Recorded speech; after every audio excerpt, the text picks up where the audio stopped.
Despite all of our planning, Dave and I found our first year of cruising quite frustrating at times.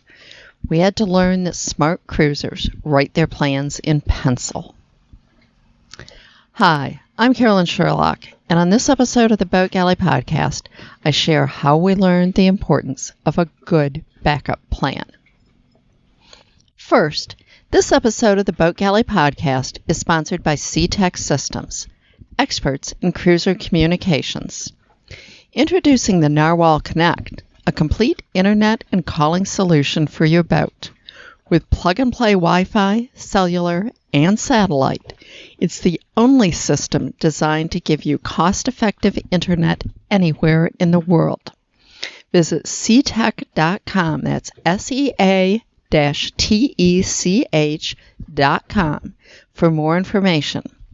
As a bonus, the Boat Galley Podcast listeners get free shipping with code BG20 at the checkout. SeaTech Systems. Navigate anywhere, connect everywhere. Having backup plans. Well, when most of us set off in a car, we feel pretty confident about getting where we're going with no major problems or delays. When Dave and I began cruising on Kay Tall, our first cruising boat, I think we unconsciously sort of expected the same thing.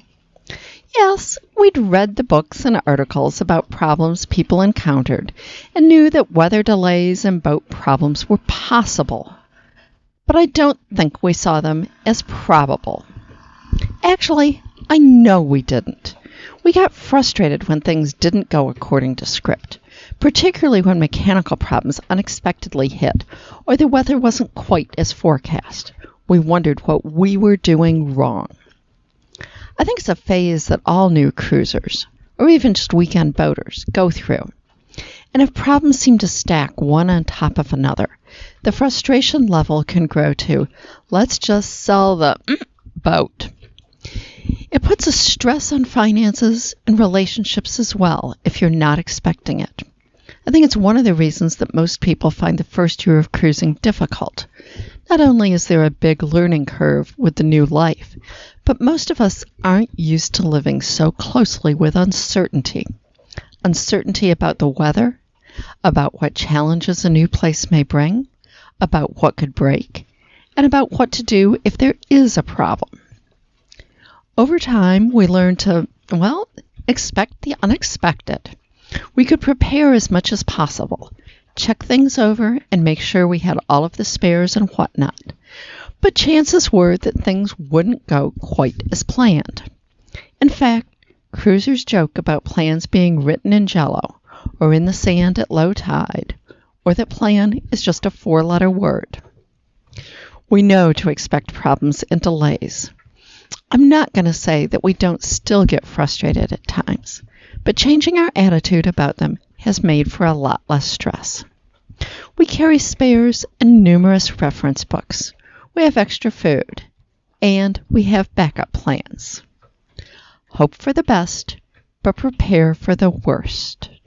Before leaving a safe anchorage or marina, we make sure to check the charts and cruising guides for alternate anchorages, or what we call bailout options. On a short trip, it might just be returning to our starting point. We also have tide tables readily available if tidal currents could play a role in being able to get in somewhere. And in looking for alternatives, we think about both protection in case of unexpected weather and places where we could anchor under sail if need be. On our first trip from the tip of mainland Florida to Marathon in the Keys, that was back in 2014, there wasn't much in the way of bailout anchorages. We actually commented before we left that there really weren't any. Well, except possibly at flashing red 12. There was a marker behind a small shoal, listed as awash at high tide, and just outside the marked channel to the 7-mile bridge. By staying east of the line between two red markers and tucked up right by the shoal, we'd be out of the path taken by most boats. No, it wasn't mentioned as an anchorage in any cruising guide, but we marked it as a possibility if necessary. And as it turned out, we needed it. Our diesel had died, and so had the wind. We arrived about 2 hours after dark, just 3 miles from the 7-mile bridge. We didn't want to go through the bridge, under sail alone, after dark, so we wanted to anchor for the night. Now, while I can't say that we were happy about the situation, we were certainly glad we'd marked an emergency anchorage ahead of time, instead of having to scramble to find one at the last minute. And then, when we got to Butte Key Harbor, we happened to run into cruisers we knew from the Sea of Cortez, and who had shared our final anchorage with us.